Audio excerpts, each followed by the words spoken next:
श्री गजानन महाराज प्रगट दिनानिमित्त येथील वैष्णव ज्वेलर्सचे संचालक संदीप ढोमणे व निलेश ढोमणे यांच्या परिवारामार्फत दरवर्षी अमरावती येथील नाट्य कलाकार सागर यांना बोलावून जिवंत देखावा निर्माण केला जातो।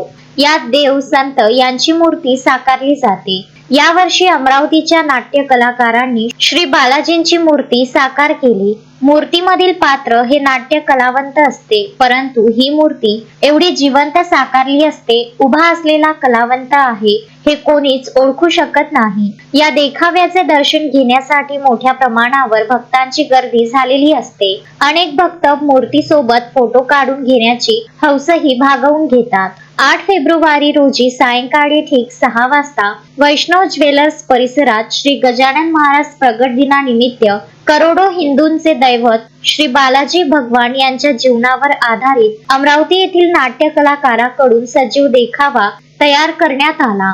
श्री बालाजींचे साक्षात दर्शन कलावंतांनी घडवले। सोबतच ढोमणे कुटुंबातील सर्व सदस्य दक्षिणात्य वेशभूषा परिधान करून असल्यामुळे वेगळीच वातावरण निर्मिती झाली। शहरातील सर्व गजानन भक्तांनी व धर्मप्रेमी जनतेने श्रींची पालखी, दिंडी व देखावा याचा दर्शन लाभ घेतला। ढोमणे परिवाराने दिंडीत सहभागी पालखी व पदाधिकारी मंडळाचा सत्कार व स्वागत केले। या उपक्रमाचे सर्वत्र कौतुक होत आहे। अश्विन शहा, विदर्भ न्यूज, पुलगाव।